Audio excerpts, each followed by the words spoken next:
जारी है। हमारे अधिकारी माननीय नरेश साहब बैठे हुए जो अधीक्षण अभियंता पीडब्ल्यूडी में, फिलहाल उनकी पोस्ट इटावा में। हमने इन्होंने अनेकों बार मंच साझा किए, बहुत काम साथ साथ में किया। आप भी इतने बड़े अधिकारी होकर किसी न किसी रूप में समाज के लिए काम करते रहते हैं। रोहित भाई समाज के लिए काम करते रहते हैं। उन्होंने एक अच्छा प्रयास किया। ये अच्छा प्रयास किया कि ये मेरे से बात करते थे फ़ोन पर, मुझे एक यात्रा निकालनी है, यात्रा निकालनी है। भाई सोशल अवेयरनेस के लिए यात्रा निकालो, अच्छी बड़ी खुशी की बात है। क्योंकि हम जहाँ भी हैं, बहुजन समाज के लोग जहाँ भी हैं, जिस स्थिति में हैं, हमारी नैतिक जिम्मेदारी बनती है कि हम समाज के लिए कुछ ना कुछ कार्य जरूर करें। क्योंकि हमारा जो अस्तित्व है, हमारा जो वजूद है, हमारे पास जो भी है, वो हमारे महापुरुषों के त्याग और बलिदान की बदौलत है। हमें किसी भगवान ने कुछ नहीं दिया, किसी देवी देवता ने कुछ नहीं दिया। यदि अगर हमें मिला है तो हमारे महापुरुषों के द्वारा, हमारे महापुरुषों की फहरिस्त है। गौतम बुद्ध से लेकर मानव काशीराम साहब तक अगर गिनोगे तो साथियों सैकड़ों हमारे महापुरुष हैं। उन्होंने किसी न किसी रूप में समाज के लिए कार्य किया है। तो हमारी भी नैतिक जिम्मेदारी बनती है कि हम भी समाज के लिए काम करें।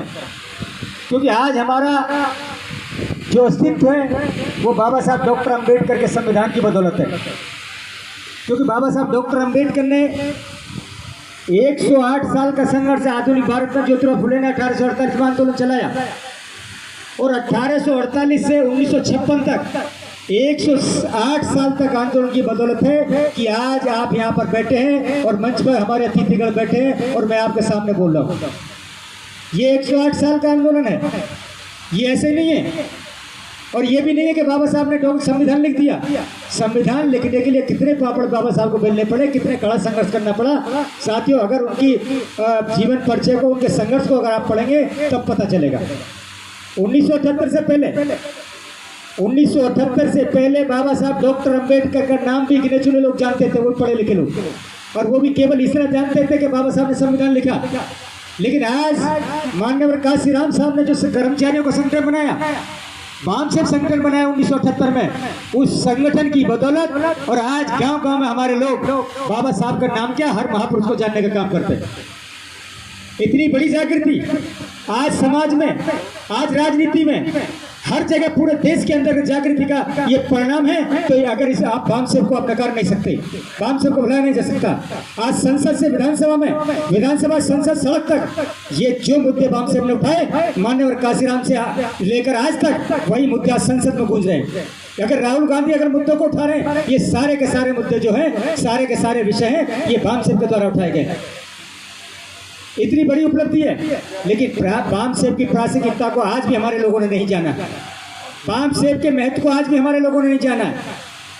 एक इतना महान संगठन माननीय काशीराम साहब ने दिया, जिसको साथियों आरएसएस के लोग भी जिससे घबराहट होती है। और आज हमारे समाज में उसी वामसेव को नकारते हुए, उसी वामसेव को नगण्य मानते हुए नए नए संगठन बनाए जा रहे हैं। लेकिन कोई बात नहीं, संगठन बनाना चाहिए, लेकिन हमारा उद्देश्य एक होना चाहिए, हमारा ऑब्जेक्ट एक होना चाहिए, हमारी दिशा एक होना चाहिए। लेकिन सबसे बड़ी समस्या ये है कि हम संगठन बनाकर दुश्मन के साथ सौदेबाजी करते हैं और सौदेबाजी करने के बाद में दुश्मन का काम करते हैं। हमारा समाज भोला भाला है। हमारे लोग गांव में जाते हैं, हमारे लोगों के बीच में जाते हैं, बाबा साहब का नाम लेते हैं, महापुरुषों का नाम लेते हैं, हमारे लोग उसे अपना नेता मान लेते हैं। और वही नेता हमारे लोगों को धोखा देने के बाद में उन्हीं दुश्मनों की बगल में जाकर बैठता है, जो हमारा शोषण करते आए हैं और आज भी शोषण कर रहे हैं। तो कैसे हम आंदोलन लड़ेंगे, कैसे हम लड़ाई लड़ेंगे? जिनको हम नेता मानते हैं, जिनको अपना सरमौर मानते हैं, और वही दुश्मनों के बगल में जाकर बैठ जाते हैं, तो कैसे हमारी लड़ाई लड़ी जाएगी? बाबा साहब डॉक्टर अम्बेडकर ने दुश्मनों से कभी समझौता नहीं किया। अगर दुश्मनों के साथ गए भी तो अपने एजेंडे को उन्होंने नहीं छोड़ा, अपने एजेंडे पर काम करते रहे। और जब लगा उनको मेरे एजेंडे में व्यवधान पैदा हो रहा है, तभी उन्होंने अपनी कुर्सी को लात मार दी।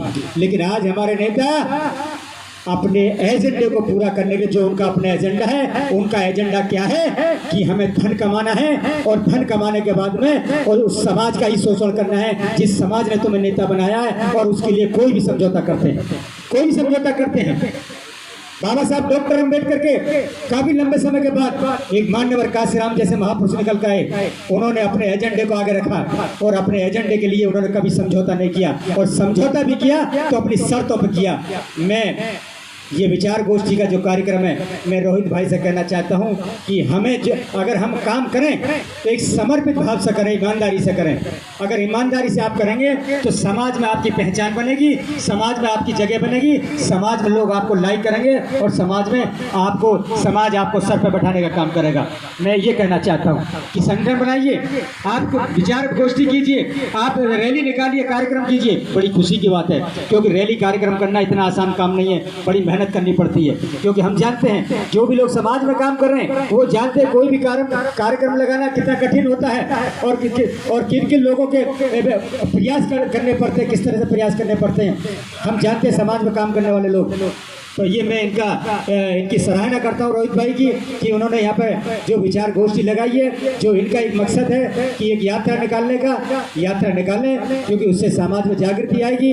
और यात्रा निकालने के बाद में मैं समझता हूँ कि एक समर्पण भाव से समाज के लिए काम करें। यात्रा निकालने का हमारा मकसद केवल समाज में जागृति का होना चाहिए। यदि हम राजनीति में जाते हैं तो राजनीति में हमारी समाज के लिए होनी चाहिए। यदि ऐसा हम करेंगे तभी हमारे समाज का उद्धार हो सकता है, क्योंकि राजनीतिक व्यक्ति ही अगर सामाजिक सोच उसकी है तो मैं समझता हूँ बहुत बड़ा काम कर सकता है।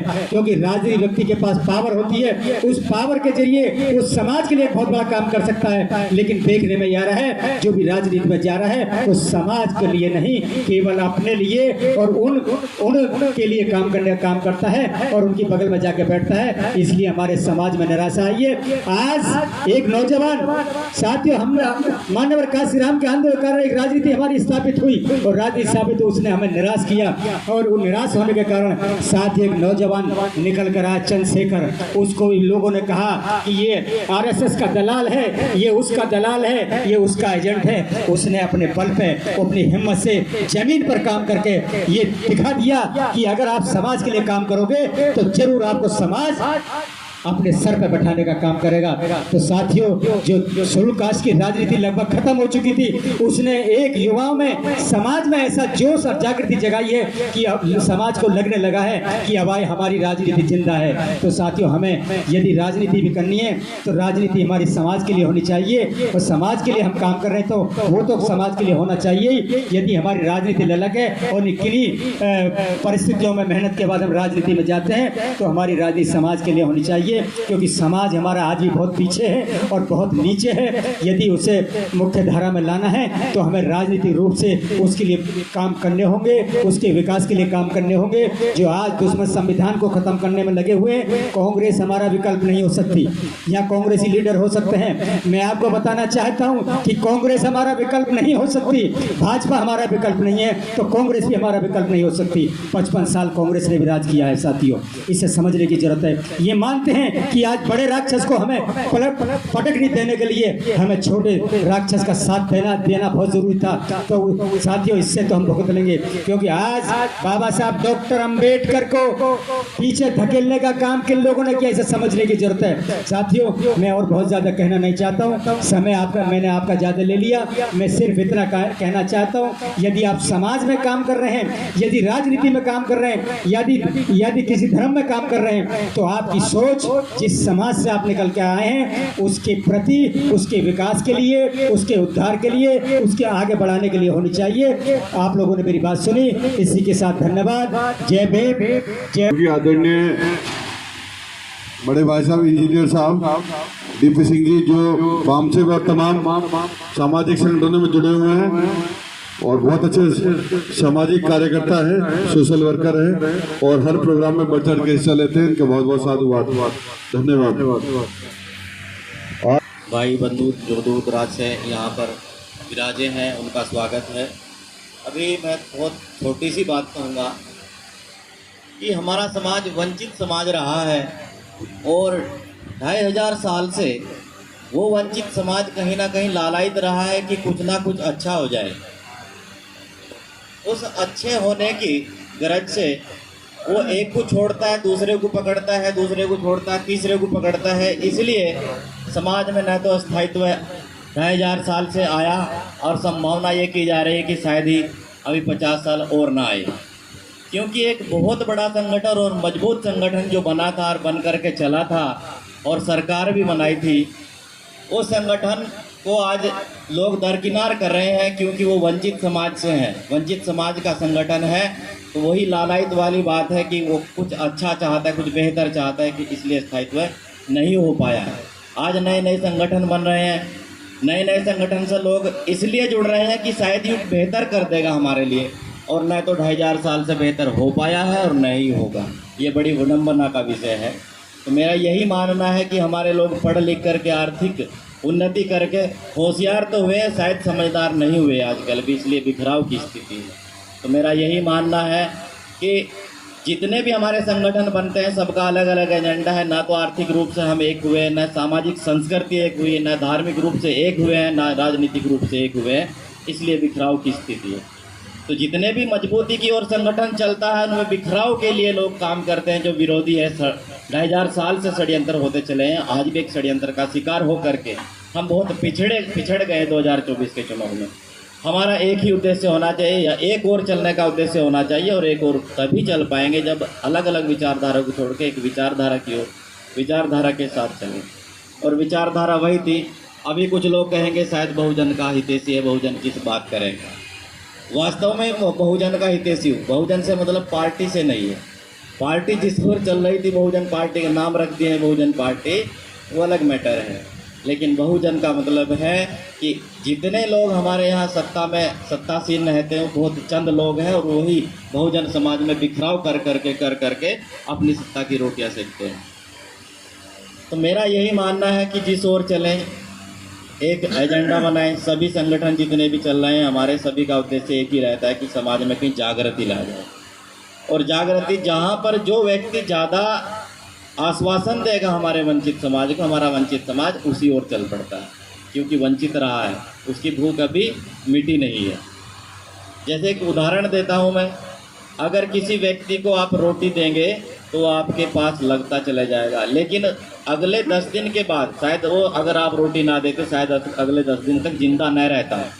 लेकिन 11वें दिन उसको गुड़ के साथ रोटी दी जाएगी तो गुड़ के साथ रोटी लेने चला जाएगा। अपने 10 दिन के जो जीवन बिताता, 10 दिन का तो जिसने पोषण दिया था उसको भूल जाएगा, इसलिए अस्थायित्व नहीं हो। जहाँ तक मैं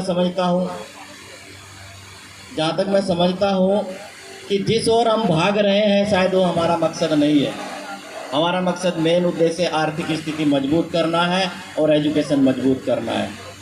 और जो आज यहाँ पर लोग बैठे हैं वो समझ रहे हैं कि हम बहुत सारे लोग पढ़े लिखे होकर के यहाँ आ गए हैं, शायद हमारा समाज पढ़ा लिखा हो गया है। मुश्किल से आपके गांव में 2, 4, 10 लोग हो सकते हैं पढ़े लिखे।